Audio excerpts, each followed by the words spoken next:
बहुत पुरानी बात है। रामपुर गांव था जहां बहुत हरियाली और चहल पहल थी। खेत खलियान और बड़ा सा मैदान जहां सब बच्चे बहुत खेल रहे थे। वहां एक स्कूल भी था और स्कूल के पास एक अच्छा सा कुआं भी था जहां सब बच्चे हर रोज टोली बनाकर खेला करते थे। ये गांव बहुत खुशहाल था। रमेश और सुरेश दोनों दोस्त थे। वो दोनों बचपन से ही साथ रहते थे क्योंकि वो दोनों का गांव एक ही था। रमेश बहुत गरीब था और सुरेश अमीर था, लेकिन दोनों का स्कूल एक ही था क्योंकि उस गांव में एक ही स्कूल की व्यवस्था थी और दोनों दोस्त साथ में स्कूल जाया करते थे। रमेश सुरेश बहुत अच्छे दोस्त थे। रमेश बहुत खुददार और दयालु किस्म का शख्स था। वो बहुत अच्छा था। गरीबों की मदद करना और बच्चों की मदद करना उसे बहुत अच्छा लगता था। रमेश का एक छोटा सा घर था जहां उसकी छोटी बहन, माँ बाप और दादी रहा करते थे।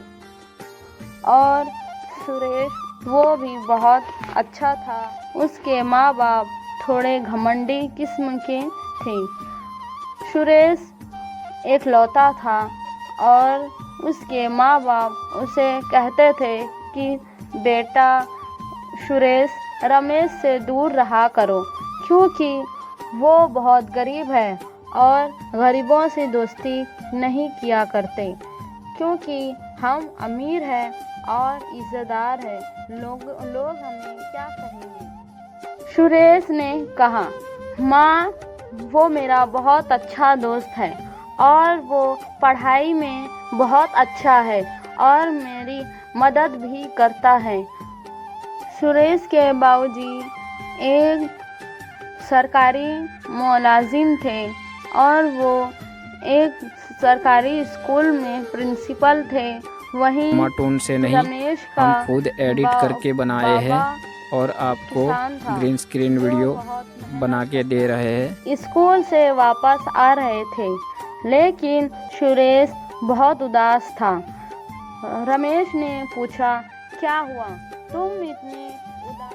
देखो, मेरे पापा जो है वो शहर जा रहे हैं। उनका ट्रांसफ़र हो गया है और मैं भी वहीं शहर के स्कूल में पढ़ूंगा। रमेश ने कहा, ये तो बहुत अच्छी बात है। यहाँ के स्कूल से ज़्यादा अच्छा शहर का स्कूल होता है। तुम वहाँ पढ़ना और अच्छे से रहना। लेकिन ये खबर सुनकर रमेश भी कुछ ज़्यादा खुश नहीं था। लेकिन रमेश के बाबूजी का देहांत के बाद पूरा घर रमेश ने संभाला और वो खेतों में काम करता और फिर बचे हुए टाइम पर वो बाज़ारों में जाकर सब्जियां भी बेचता। जब वो बाज़ारों से सब्जियां बेचकर जा रहा था तो रास्ते में उसने देखा कि एक बहुत खूबसूरत बाइक आ रही है। फिर उसने सोचा शायद ये शहरी लड़का है। फिर वो लड़का उसके सामने जाकर खड़ा हो गया। फिर उसने पूछा, भाई तुम कौन हो और मेरे सामने क्यों खड़े हो गए? फिर दोनों ने बातचीत की तो मालूम पड़ा, उसने कहा कि मैं ही तुम्हारा दोस्त हूँ, तुम्हें मालूम नहीं, मैं तो पूरे 12 साल बाद मिल रहा हूँ। फिर दोनों दोस्त गले मिले और फिर वहाँ से चले गए। दोस्ती की मिसाल यही है।